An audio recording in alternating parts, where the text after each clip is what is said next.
Ready to go, Sally? Just in a minute. Okay. Oops.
Let's talk about the Joint Commission and the role a Joint Commission plays in reviewing a hospital's performance. Thank you.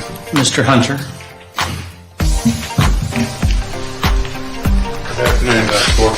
Good afternoon, Mr. Hunter. I thought you said you didn't have a report. I don't know, sir. You're not listening. Perhaps I'm not being clear today. I do not have access to the 2018 report. That sound was Hunter's soul leaving his body. I thought I buried this Dracula several years ago. But you have an opinion to a reasonable management probability that the failure of the medical executive committee to address this caused or contributed to the harm of Mike Kowalski. Objection. Beyond scope. Argument. You can answer. Thank you. I do believe that this failure on the part of the governing body contributed.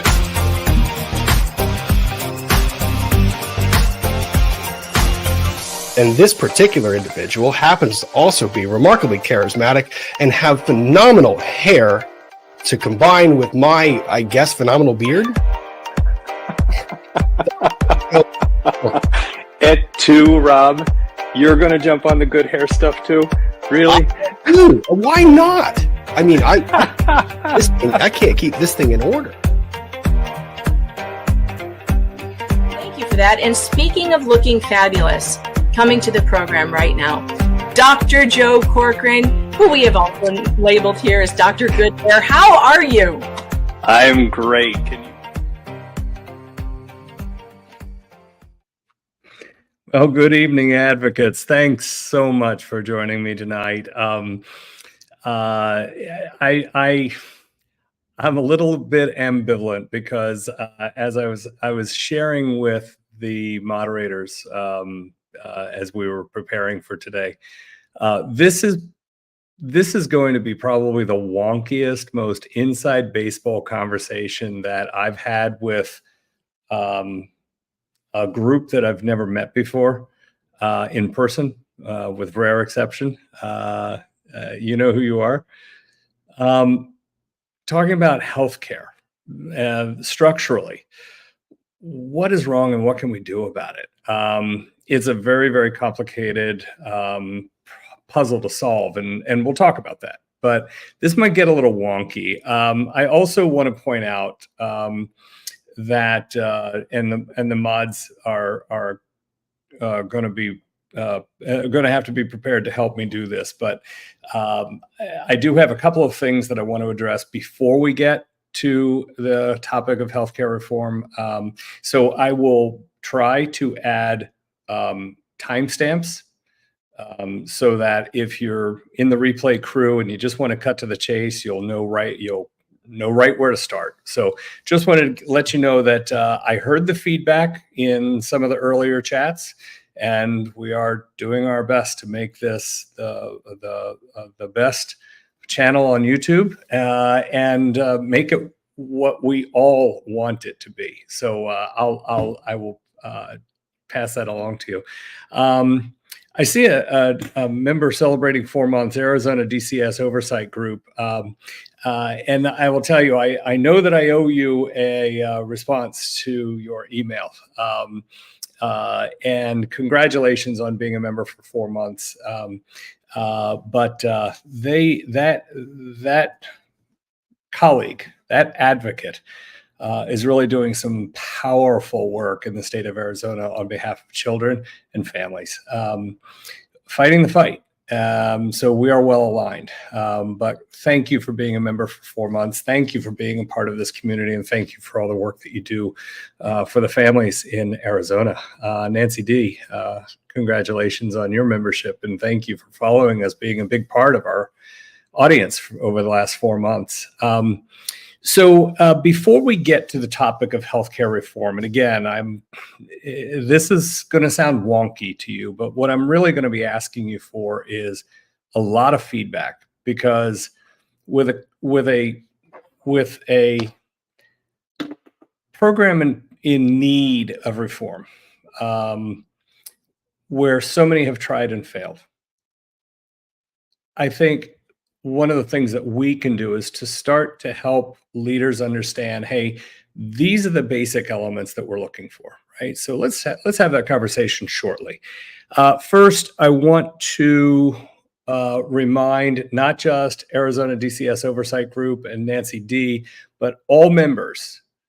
Tomorrow is going to be our inaugural attempt at a members-only live stream. We'll be doing that at 8 a.m. Eastern Daylight Time, not Eastern Standard Time. That's on me. 8 a.m. Eastern Daylight Time, and again at 3 p.m. Eastern Daylight Time. And again, we're trying to offer 2 different times because 31% of our audience is outside of the United States. And so right now I've got Sally, our diva who oversees all of our graphics and visuals. She is up and it's heading towards midnight where she is in the UK. So we're trying to be time sensitive for a third of the audience that's outside the US. And hey, listen, you can join either one. You can join both. We'll be covering a little bit of the same ground and talking about gratitude as a main topic. But what I really, really, really am asking for is give me some questions. Ask me anything. I may not answer everything, but I will do my best to reflect on your questions and give you honest answers. So I've already gotten some really good thought-provoking questions in the comments. So I've got some homework to do before tomorrow, but 8 a.m., 3 p.m. Eastern Daylight Time, Friday. Be there. I'm really excited about our first ever members only group. Second, just want to share that I've been invited to meet with a very interesting group of people in the city of Florence, Italy. And I was there as a 19-year-old college student backpacking. I had 2 pairs of jeans. I probably had 4 or 5 t-shirts, and that was it. Obviously, I'm an old guy now, and I travel differently, but I fell in love with the city of Florence, its art, its architecture, its history.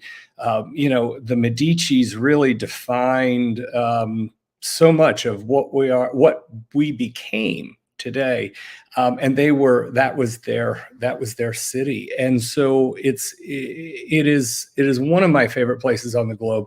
The reason why I bring it up is to let you know that I am not interested in eating at the same pizza place that I ate at when I was 19 years old. So if any of you have favorite places to dine in particular, or favorite places to visit like Uffizi or the Academia museums, would you please put those into the comments.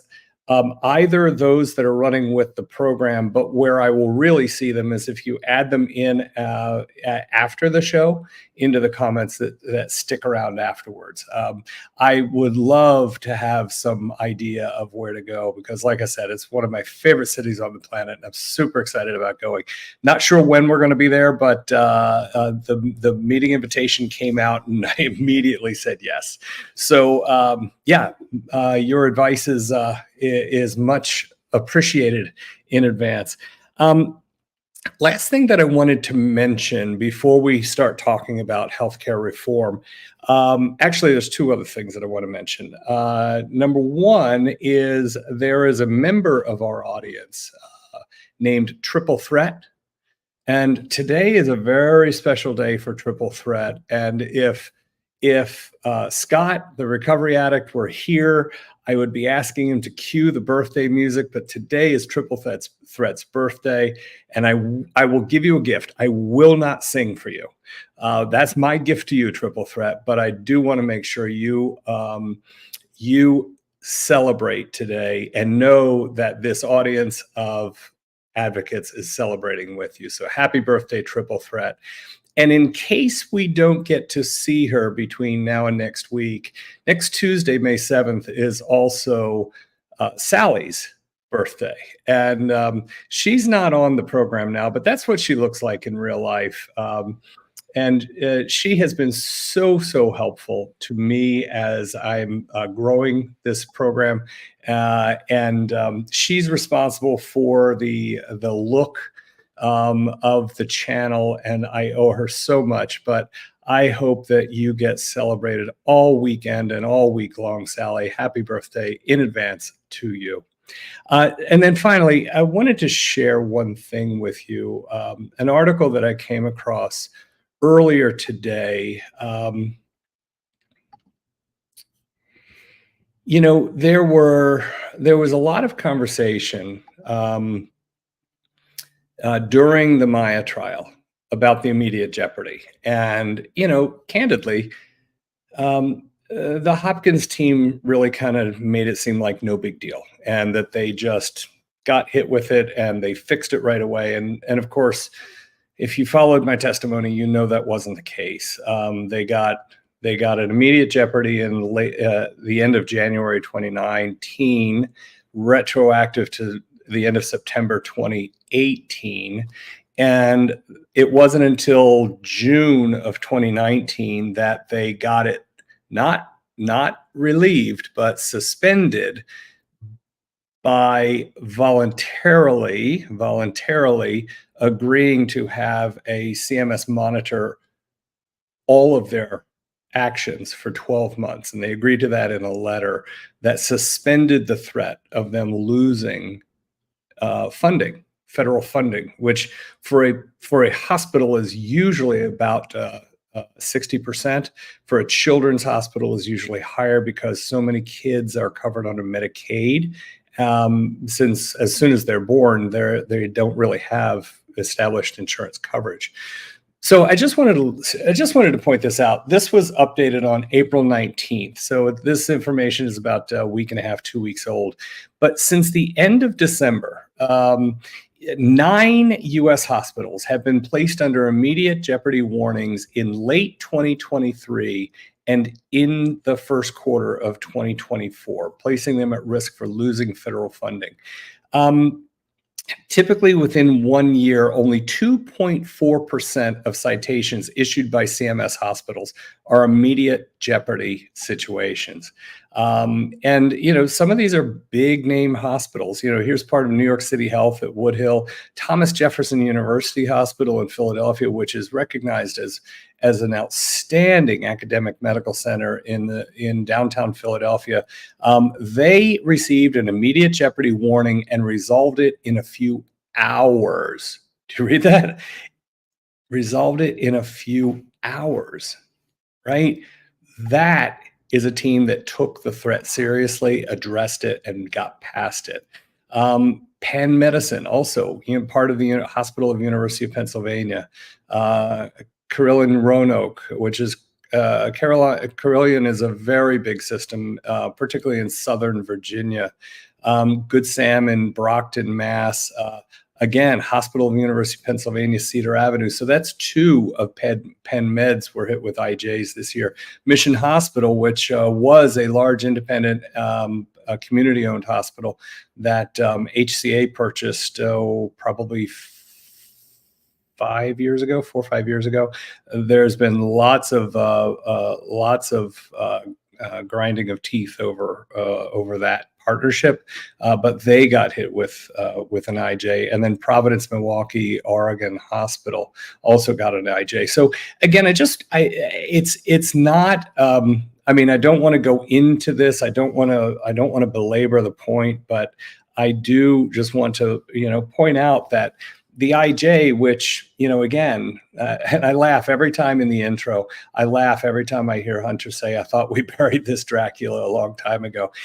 It is a big deal by definition.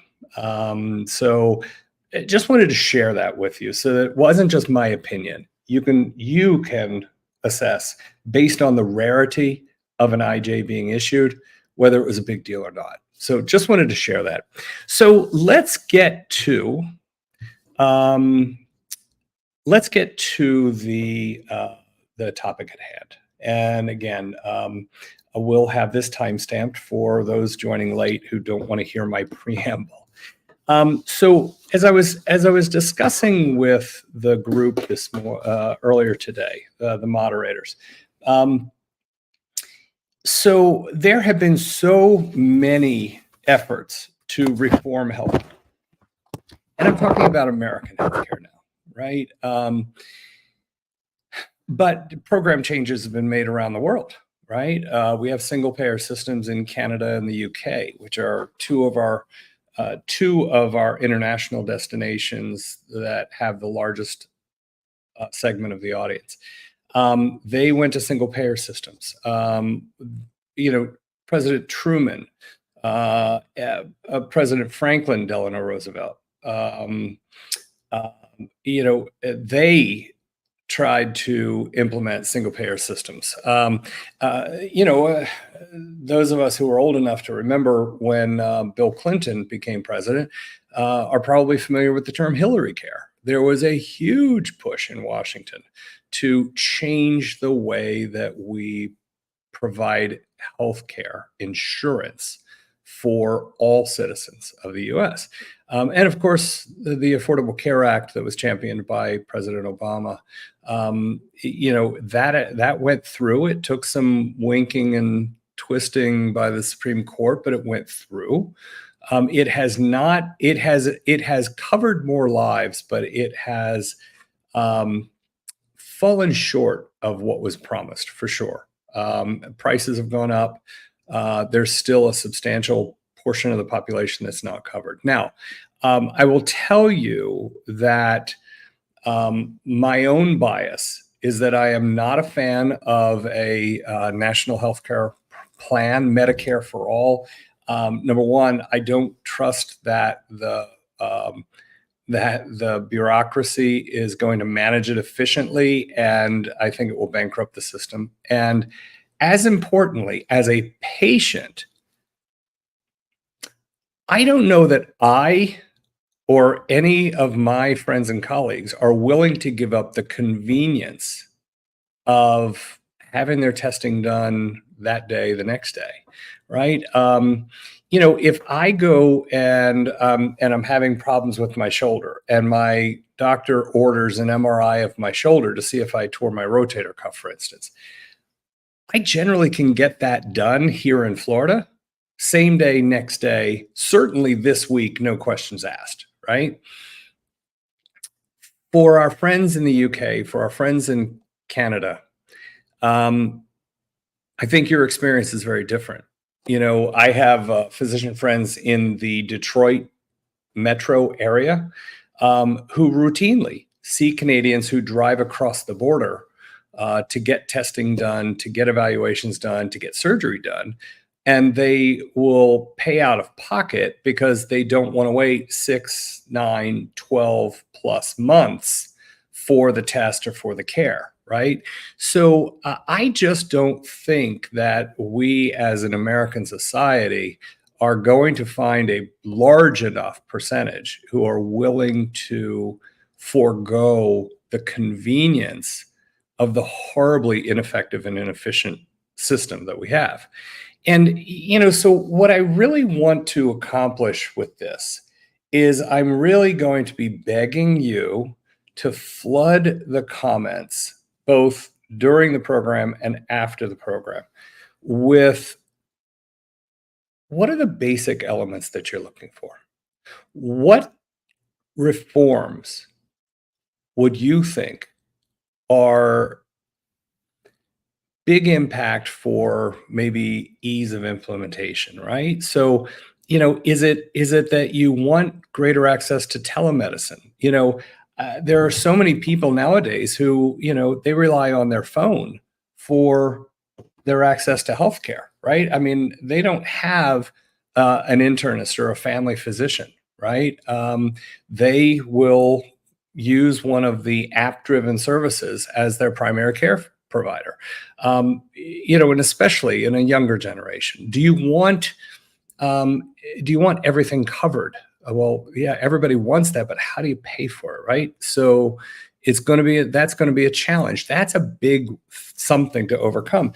Are you looking for access to sitting down live and in person with a clinician, knowing that if that's where you want the emphasis put, you are far less likely to see a physician and far more likely to see a qualified clinician, but someone who is a physician's assistant, someone who is a nurse practitioner, for instance, right? So, where are the compromises that you are willing to make and that you are that you think would advance us to get to a system that works better than what we've got, but doesn't require reshaping the entire earth? And why did I get on such a wonky little soapbox? Simple. Read an article earlier this week, and Walmart is closing its 51 health clinics and its virtual care. They have 4,600 pharmacies, 3,000 vision centers. Those won't be impacted. But, all of their clinics around the country, which were concentrated in rural communities, by the way, rural communities that typically struggle for healthcare, they tried to be all things to all people in those 51 communities. And this week, they are throwing in the towel and acknowledging that they can't pull it off.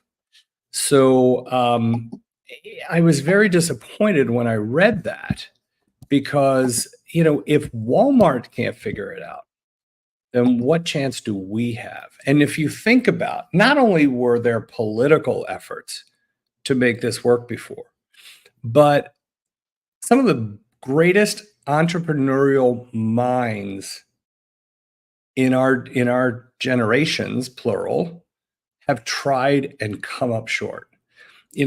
Sir Richard Branson, who I think he was 18, 19 years old when he came up with Virgin Records. He has an airline. He has a cruise line. He has cola products. He is everywhere. He has overcome every hurdle.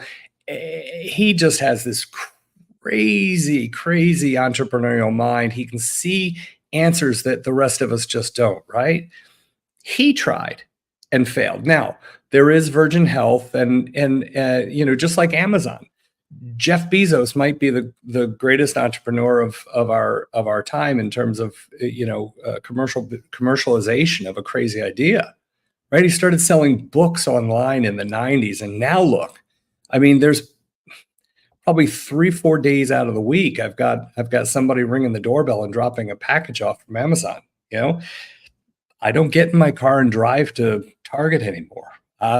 It comes to me thanks to Amazon, right? Amazon tried. And again, they've got the Amazon pharmacy and they've got little nibbles here around the edges. But, you know, and Mark Cuban, I've talked about how much I rely on the cost plus drugs that Mark Cuban and a physician, they partnered. It was the physician's idea. It was Mark Cuban's backing and his gravitas that really allowed it to catch fire quickly. And it's grown very, very quickly. There are now healthcare systems that are partnering with Mark Cuban's cost plus drugs to get drugs for their hospitals, right? That's mind-blowing. But again, that's the pharmacy piece. And it's not even every drug. It's a large number, thousands of drugs. So they've got nibbles around the edges, but they missed on the whole enchilada, right? Maybe the biggest swing and miss was an entity called Haven Healthcare. And Haven Healthcare was backed by Warren Buffett. I think everybody who has ever bought a share of stock knows Warren Buffett, the Oracle of Omaha, one of the early billionaires in the world. And all of the financial backing and sophistication of Berkshire Hathaway. Warren Buffett bought into Haven. Jamie Dimon, CEO of JP Morgan Chase, one of the biggest banking powerhouses in the world. And then Jeff Bezos from Amazon, right? So Amazon, JP Morgan Chase, Berkshire Hathaway, all of their genius, all of their resources, their financing, their risk tolerance, they came together, I want to say it was in 2018, and they hired Dr. Atul Gawande, who is a Rhodes Scholar. He is a graduate of Harvard Med School, Harvard residency in surgery and endocrine surgery.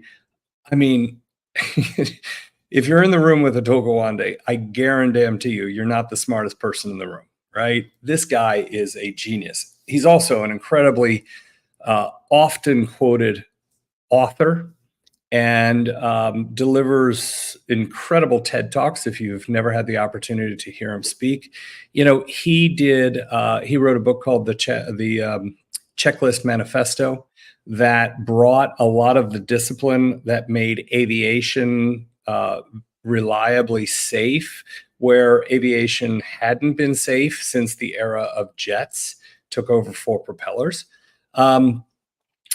And he has really been a key opinion, maybe the key opinion leader about patient safety and effectiveness of care. They hired him to be the CEO of the company. And, you know, I think it was Jamie Dimon talked about the, quote, extraordinary resources that those three companies brought to bear to support the vision of a truly visionary physician leader like Dr. Gawande.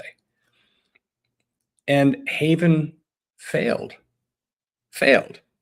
So if Sir Richard Branson, Jeff Bezos, Mark Cuban, Warren Buffett, Jamie Dimon, and all the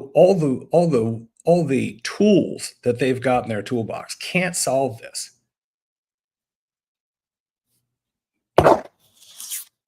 what chance do we really have to make the system better? And then Walmart invested billions of dollars to make this smarter. If you think about it, it's actually very self-serving, right? The reason why Haven was formed was between Amazon, Berkshire, and JP Morgan Chase. They have tens of thousands, hundreds of thousands of employees. And they were trying to find a cheaper, more efficient healthcare system for their employees, figuring that if they could do it for that 2 million people population, then they could scale it out and make it available for the rest of the country and the rest of the world. And they failed. So Walmart comes along. Walmart, you know, people are very quick to dismiss Walmart because it's the country bumpkin cousin of the more sophisticated Target, right? But they have come up with some of the smartest innovations in how to make retailing work. Do you know? They came up with a very, very simple solution to a longstanding problem. When trucks and containers are brought from port cities like Long Beach, California, they sail across the ocean from China. They dock in Long Beach. They get they get taken off of the ships. They get put onto trailers. They get put behind a semi, and they get taken to a warehouse. And from that distribution warehouse, they go out to the individual stores. That's how it works, right? It used to be that all of the bays were lined up on one side, and you could have a truck dropping everything off that they just picked up at the Long Beach Harbor next to a truck that was getting loaded to go deliver goods to Fresno, a store in Fresno, right? They, smart innovators, they actually built their warehouses differently, and they have bays on both sides. So if the goods are coming in, they back the truck up and they offload them here. And then they don't end up on shelves and stacked. They go directly into all the trucks that are going out to the individual stores. Fresno, Sacramento, Bakersfield, right? So if Walmart that can figure it out, they do retail remarkably well. Joke all you want about I wouldn't shop at a Walmart, but they do it really, really well. And they have thrown in the towel. So I'm really, really curious as to what kind of reforms we can all agree are the small steps forward that will make the system better. Because I listen, I will tell you, as someone who took care of patients for 14 years of private practice, and all in, I've delivered over 3,000 babies. I've done more than 10,000 surgeries. As a provider of care, I thought the system was broken. Now, as a patient, as a consumer, I know 100% certain the system is broken. I was talking with one of the audience members earlier, and and she's on Medicare. And she said it's going to bankrupt me because of the copays. And, Medicare was promised to seniors as, hey, we've got you covered, right? So even in the system that is supposed to have us covered, it's failing us. How do we do better? So that's really what I want to hear from you about. So let's jump through a couple of comments. Melissa F, what hair products do you use? Right now, none. This is it. Ruby, God bless you. You're always here. And I love that you're a part of this audience. Thank you so much for being interested in being active and being a part of us. Healthcare is necessary for all citizens in a society. We don't expect the military to be profitable. We expect it to be effective. Totally agree. But how many of the systems that we rely on a daily basis are truly effective? When you need something delivered, do you have more confidence in the Postal Service or in FedEx or UPS? Would anyone argue about the efficiency or effectiveness of the IRS? And listen, I'm saying this as somebody who grew up outside of Washington, D.C., whose dad took a federal paycheck every day of his adult life until he retired. So, Ruby, I'm not disagreeing. I just don't have confidence based on what I see in government-run programs that they can pull it off on that large of a scale. We're having a conversation right now about Medicare and Social Security being bankrupt. Well, remember who was it? Who there was a vice presidential candidate who talked about the lockbox. It should be in the lockbox, right? The Medicare and Social Security trust funds are insolvent, right? So I just don't have the confidence that can they be run efficiently. The VA system runs pretty efficiently, but I just had a conversation late last week with one of my neighbors, and he has an organization that specifically is focused on helping military veterans with their mental health issues because the VA system isn't getting it done. So, it may be efficient on a lot of things, but it's not efficient across the board. And I just don't have that confidence. So, Ruby, I'm not disagreeing with you, but I just don't have as much confidence in the federal programs as you do. Let me see. Don't count on Social Security. It won't be around in 40 to 50 years. Bravo Chick, I'm not sure it's going to be around in 4 or 5, but I totally agree with you there. Why? Oh, there we go. Yeah. Making my point, Chris Rowland, welcome to the conversation. Just had a cardiac echo this morning that my doctor ordered last week. Already got the results through my chart. That's not the experience of our colleagues who are tuning in from overseas, where there's a universal healthcare program. Not the case in New York. Waiting six weeks or more for an appointment is not unusual. I agree with that, particularly to get into a primary care physician. But I will tell you that if your physician orders a test, you may not be able to get into that particular hospital for the test, but there's independent labs, there's independent radiology centers that are eager to get you in same or next day. Stop making doctors run on 15-minute schedules when my issues take more than 15 minutes to explain. I don't know how to pronounce this, Cesilex. I totally agree with you. And I will tell you that the best thing that you can do when you book the appointment is tell the scheduler, I'm going to need extra time. I have a lot to discuss, or I need to go deep on this problem. And that's what we instituted in my office, because I will admit I was notoriously late. If I could go back and change anything about the way that I practiced OBGYN, I would be more aware and have greater respect for the clock. As a patient, I now know firsthand how infuriating it is to be cooling your heels in the waiting room as you see 60, 90 minutes go by post your interview time, your appointment time. But I will tell you, as the physician in the room, I found it hard to not stick around and address the issue, right?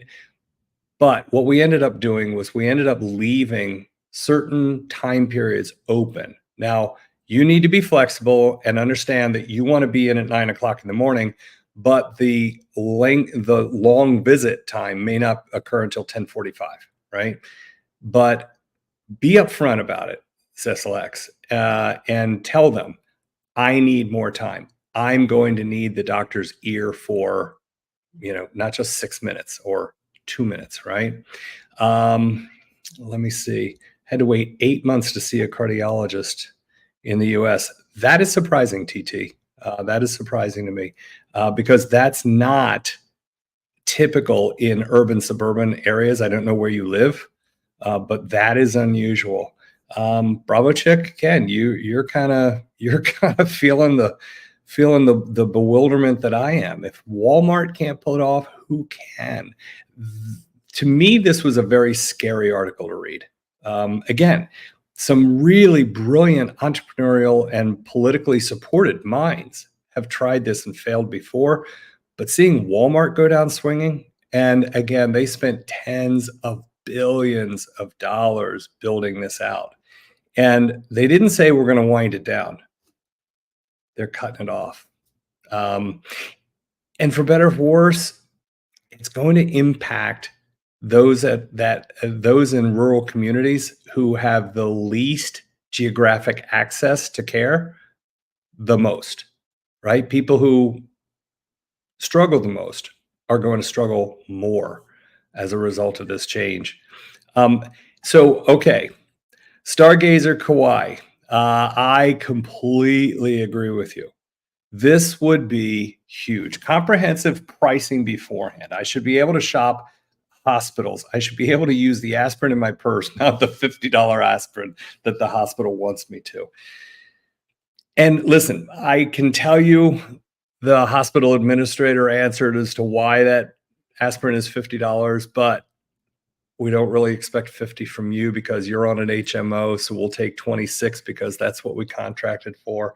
And if you're self-pay, we're willing to write off 87% of your bill. You know, if you are a cash pay patient and you get a bill from your hospital, the very first thing you should do is call up, talk to somebody in the finance department and tell them, I don't have insurance, I'm paying cash. The discounts that are available to you are insane, literally. I recall one conversation with my CFO where we wrote off 87% of a patient's bill after the fact because they were uninsured. And, you know, a lot of patients just walk away from their financial responsibilities. And getting something is better than getting nothing. That's the mentality. I will also tell you, and I know I'm taking it, you know, I'm taking it in a different direction right now, Stargazer. I think that part of the problem why reform is so difficult is because it's hard to put the patient's skin in the game. The patient needs to care about what their copay is going to be. The patient needs to have some opportunity for pain or gain by making smart choices. You know, right now, if you're a three pack a day smoker and you're not nearly tall enough for your weight, from a healthcare provider perspective, there's no consequence for that, right? As opposed to somebody who eats right and stays fit and whatever. And, you know, listen, I'm not shaming anybody here. I'm just trying to point out that lifestyle choices don't have a consequence other than big picture, maybe shortening your life expectancy, right? But in the healthcare system, there is no skin in the game. And I think that it's important that patients have motivation to price shop, to make healthy lifestyle choices. You know, I was talking with somebody recently who had smoked for more than 20 years and was quite proud, and I was proud of them, that they had quit smoking a month earlier and felt like I'm off the hook now. No. A lot of damage is done and the damage will unwind, but it doesn't happen in a month. So, you know, again, healthy choices should be rewarded. Unhealthy choices there needs to be some skin in the game. And I'm sorry if I'm, you know, sounding cruel about it, but until we are on the same page, motivated by similar stimuli, it's hard to get a system that fits. And Ruby, I get it. Healthcare is a human right. But how much healthcare? Remember, Hillary Care was pilloried for the death panels, right? Obamacare was pilloried for death panels. You know, there are ways to calculate the cost benefit of intervention. And, you know, we spend the overwhelming majority of healthcare dollars in the last 90 days of a person's life. And really a lot of that, why? And listen, all life is precious. I am a church-going Catholic. I struggle. I took care of my mom until she literally died in my arms at the age of 95. And even to this day, I've had this conversation within the last 5 or 6 weeks. Did I do the right thing by helping her to extend her life, by getting her intervention when her dementia was, was profound? I know that I helped her live a longer life, but did I help her live a better life? Was she happy with her memory challenges, with her limited functioning? If I put myself in that position, I wonder the same things. What would I want? So again, how much healthcare is a basic human right? And does the basic human right include access to experimental drugs, to, you know what I'm saying? And I'm not trying to I'm not stating that I'm right or wrong here. I'm just throwing out questions that really are hard to answer. But I think that, there's a lot of intellect in this group that could help here. And, again, Ruby, you must be in medicine because you are spot on. Private equity out of hospitals and group practice is cannibalizing healthcare. There's good that comes with it, but there's a lot of opportunity for not good. I don't want to say the E word, rhymes with weevil, but yeah, there's a lot of room for things not being great when, again, private equity is motivated by the numbers, right? Private equity is investors pool their money. They will purchase a business. And in this case, what Ruby's talking about is purchasing practices. Private equity owns a lot of ophthalmology, dermatology, oncology practices. And what they do is a 5-doctor, 10-doctor practice cannot run as efficiently as a 100-doctor practice or a 1,000-doctor practice, because your overhead, the people that do your billing and your scheduling and, kind of the back office functions, they can do more than, they can do it more efficiently for a larger group than for a smaller group, bottom line. So there's cost savings there. And then, but a private equity investor is looking for their money to be returned in X number of years, typically somewhere between 3 and 7 years. So it's a constant buy and flip. And is that really aligned with what's best for patients? Convince me, because I'm not convinced. And believe me, I work with PE and I see the value in what they do in many, many instances. I struggle with PE in owning practices themselves. And PE has not been terribly successul in owning hospitals, by the way. It's interesting because one of the other articles that I pulled up, this is actually kind of funny. There was an article that appeared about 2 days after Walmart Health said we're pulling the plug, and the article is why hospital executives think that Walmart Health failed. It's a fairly long summary. You want me to sum it up for you? Because it's really hard. It's really hard to run to run a hospital. It's really hard to get healthcare right. That's it. And Walmart couldn't figure out an alternative pathway that worked. So I agree that when Walmart can't figure it out, that was one of those. It was like the day that Jimmy Buffett died, right? Lots of famous people have died in the last couple of years, but boy, I'll tell you, Jimmy Buffett was the soundtrack of my childhood growing up in the state of Florida. And when he died, it was like, oh boy, it was a wake-up call for me, right?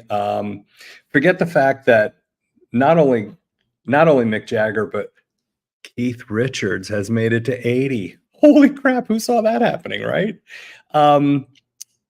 Yeah, so again, Walmart, I respect the heck out of the folks in Bentonville because they're genius in the way that they manage their enterprise. But I can't say that I'm a big shopper there. I go from time to time if they've got what I need. But when they struck out after spending tens of billions of dollars trying to solve the puzzle, that was a wake-up call. Okay. Let me see. Pam Graham, I've been trying to get into an endo for 3 years and they keep saying my GP was not specific enough. Isn't that so annoying? Isn't that so annoying? Isn't that so terribly annoying? Pam Graham, my heart goes out to you. My doctor has a sign that says $20 for showing up late. Oh, bravo, chick. Yeah, I would have been doling out a lot of $20 bills in my day. And I'm not proud of saying that. Why did Haven fail? Was it not providing care effectively, or was it not profitable enough? I will tell you that Joy W101, they did not go into it solely for profitability. In fact, each of those three organizations lost billions of dollars. They wrote off those investments. They couldn't solve the problem on a scale. They could get it fixed in high population density communities. They couldn't scale it out to the suburbs, which is where a lot of their workers lived, a lot of their employees lived. So and I want to say it was 5 or 6 years that Haven tried to work, they just couldn't figure it out and they saw no path forward. So yeah, profitability was part of it. But if they had figured out efficiencies that took the cost of running the program from hemorrhaging to trickling, I am absolutely certain that they would have stayed in the biz and kept fighting the fight, but they couldn't do it. They could not find the efficiencies. And again, they had this ridiculous amount of resources. Jamie Dimon, I love it.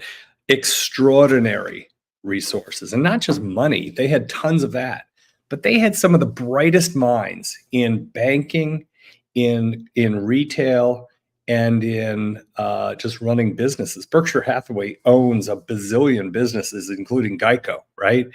And a real estate company, which have nothing to do with one another. So they have just this incredible depth of operator knowledge, how to run things, right? And they couldn't figure it out. They could not figure it out, and they gave up. They just couldn't solve the problems. And the problems that they could solve, they couldn't scale. Again, they could fix it in New York, they could fix it in Miami. They couldn't fix it in Westchester County. They couldn't fix it in Buffalo. They couldn't fix it in Tallahassee. So, great question though.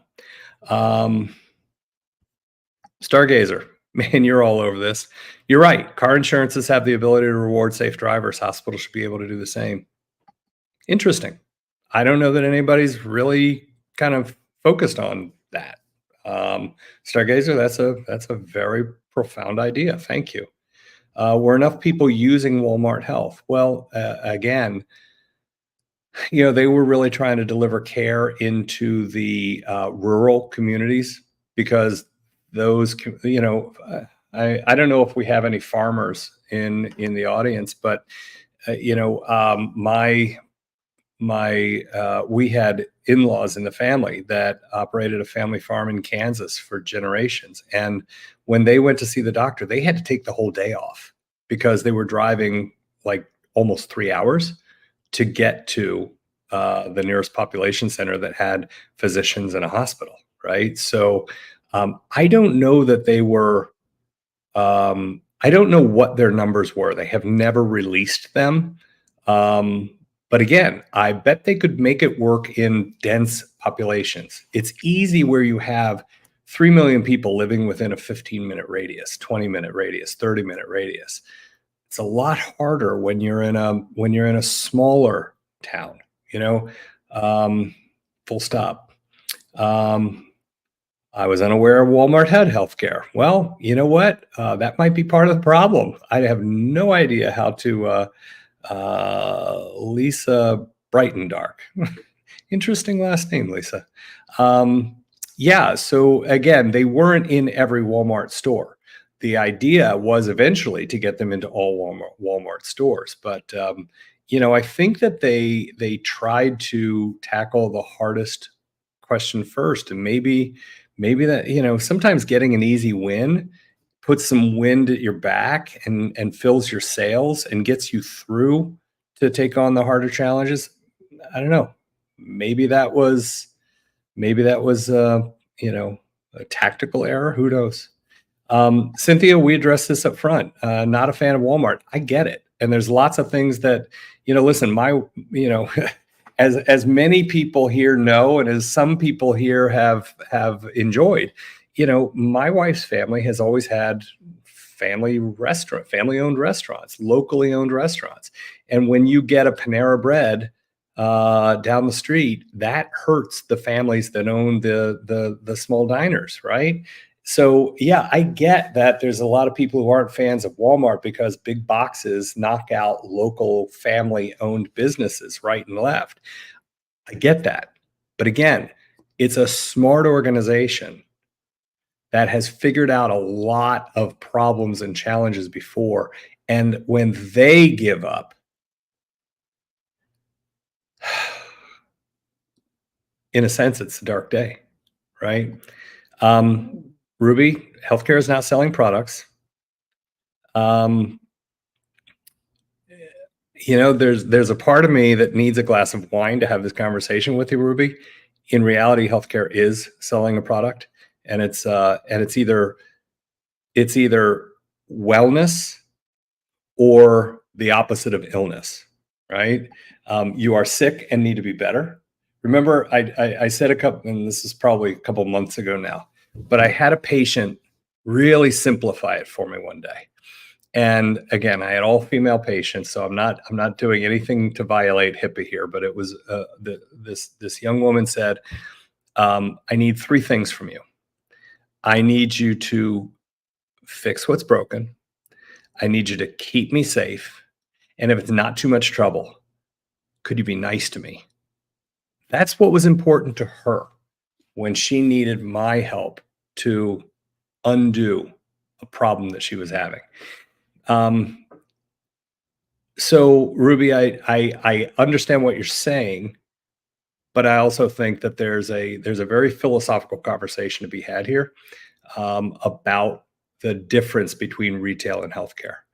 The bottom line, however, is that Walmart, Amazon, Berkshire, Virgin, Mark Cuban, they have access to the brightest, most creative, most capable operators on the planet. And when you can assemble that much talent and support them unconditionally, and they come up short, it's frustrating. I will tell you, I'm actually kind of surprised that nobody has gone to where my dark little mind went when I first read it. And what really prompted me to have this conversation tonight is nobody has ever cast a side eye glance to the role of health insurers. I mean, think about it.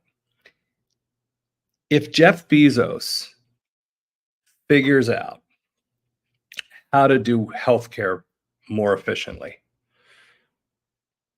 that changes the marketplace for health insurers who are making boatloads of money, right? One of the articles that I did not pull for the conversation, and I wish that I had, quite honestly, I forgot about it until just now, was talking about United Healthcare, which is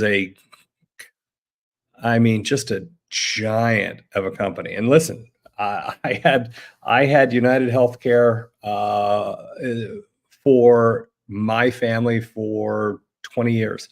I've got a United Healthcare product now that is phenomenal. So I love their product, but they are so diversified. And, United is a health insurance company. United is also the largest employer. If I'm not mistaken, they are the largest employer of physicians in the country. And that kind of makes sense, right? I can see that from a business perspective. It makes great sense. United has 100% ownership of its own bank. So why does a health insurance provider and a owner of doctors' practices own a bank? And if any of you were impacted by the cyber attack on Change Healthcare, which is, gosh, you talk about an arcane part of the process, but it's basically it's a program that runs in the background and helps match up. These dollars go here, those dollars go there, blah, blah, blah. That system got hacked. January, they actually were in the system for like 11 or 12 days before anybody noticed, really was made aware. And then once they got discovered, then they locked everything down and they held United up for ransom. And it has caused economic havoc throughout the healthcare world. That's a United Healthcare product, right? They bought the company. So, and listen, I'm not pointing to them as the evil empire. There's the CEO is a brilliant leader, and certainly not Darth Vader. But when you look at the impact that real effective healthcare reform that's good for patients, how that would change healthcare insurance. Can we really ignore that? There's a great book a couple of years ago. You know how I love reading business books, and this is probably 10, 12, 15 years old now, but it's called Who Moved My Cheese, right? And it's saying that when we are in our workspace, when we have our businesses, when we have our jobs, we like things to be the same. And we go into the rat race and we do our deal every day, and we take our Saturday and Sundays off, and we take our 2 weeks or 3 weeks of vacation time off, and we kind of do our thing, right? We like having that similarity, that structure. And when somebody moves the cheese, it changes the rat race, people, right? So, part of the official answer from Walmart why they were pulling out was, number one, it's a very low margin business, right? In other words, in healthcare, you are considered successful if for every $100 that it costs you to bring service to a patient, you can be paid $105. That's a 5% margin, right? Plus or minus. That is considered efficient and sustainable, 5% margin. So they were saying it's a very low margin business, and Walmart couldn't figure it out, which candidly is nonsense, because grocery stores are very low margin, but you make up low margin by having high volume, right? If you only make $5 for an hour, an hour's worth of work, you can't feed your family. But if you've got 10,000 people who are doing that same thing in that same hour, and you're getting $5 for each of their outputs. Now you've got $50,000. You can feed your family on that, right? So a low margin business makes up for it in high volume. Okay. And that's Walmart. Low prices, but they sell a bazillion of everything, right? So they can figure out the low margin part. Where they did struggle was in finding providers who wanted to be sitting in the middle of, Nebraska and Iowa, and, the rural parts of, Kansas and even Colorado. They couldn't find providers, doctors, nurse practitioners, PAs who would staff the clinics. But again, it goes to how challenging the business is. And so it'll be interesting to see, this was just announced in the papers over the last, couple of days. It will be interesting as the postmortems, the autopsies are performed, and what really drove them to call it quits, because they had certainly put in the time, they have certainly put in the money to be successful, but they didn't see a path forward. So I'll bring you more of it. And listen, I know that this got wonky, and I know that this got philosophical, and I know that, this may not be the most interesting topic, but believe it or not, I'm fascinated by this stuff, but that's why I've been doing it for my entire adult life. So, I had gotten some messages earlier about, we want to hear more inside baseball about why the system works, why it doesn't work. And so I wanted to start that conversation tonight. And what really prompted it was just reading about Walmart pulling out, giving up. It's really going to be interesting to see what drove their decisions. So anyway, I promise to be a lot more interesting tomorrow, 8 a.m. Eastern Savings Time, 3 p.m. Eastern Savings Time. And I have to thank Sally. Look at this. She actually made up the 8 a.m. I'm drinking orange juice, and the 3 p.m. grape juice. So really looking forward to having you guys join me tomorrow. Members only, 8 a.m. Eastern, 3 p.m. Eastern. Each will last about an hour. And really excited to try out our first ever attempt at a members only live stream. And again, one of the things that Gothic Brina in particular has been really working hard on is to make this as interactive as we possibly can. I would love eventually to get to the point where we could basically do kind of one of those Brady Bunch screens where I can see everybody and we can just raise our hands and have a conversation. That's what I'm dying to have. We will get there, people. Tomorrow is the first baby step. Many thanks to Gothic Brina, to Sally, to Jules, and everybody else who is working so hard to make this work. So anyway, sorry to bore you guys. Sorry if we got a little wonky, but hey, that's who I am. So anyway, folks, I will look forward to seeing many of you tomorrow. Please join if you can.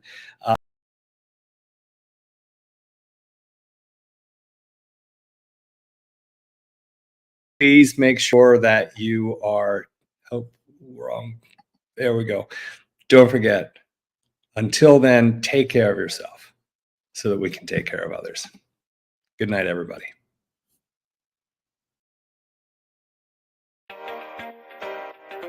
I will tell you without hesitation, I will tell you that I did not have this anywhere in my 5-year plan, Mr. Anderson. That much I believe. Yeah. Well, thank you, everyone. Make sure that you take care of yourself so that we can be taking care of others. I'll look forward to seeing you in the coming days. Again, Kurt, Jules, thank you so much for making this a very dynamic conversation today. I'm grateful for your help. Oh, kill me now. Please tell me this guy's doing some fraud and there's going to be like an insurance investigator or something. So Fred, thank you so much for being a part of this. Thank you for sharing your insights and your experience, and can't wait to bring you back, my friend. I'm looking forward to it. You won't have to try hard. This was a lot of fun. So thank you, everybody. You hear that? I get the rest of the day off. Doctor's orders. That's what I'm hearing. I will write that prescription anytime for you, sir. And, this will not be our last conversation, especially if you can get me Samantha Lawrence on the show. Okay. Well, maybe we'll see you before the hearing next week. But thank you for the honor of being your first guest, Joe. And you bet. All the kind words. Appreciate it. Please, let's make sure that we take care of ourselves so that we can take care of others. Thank you so much.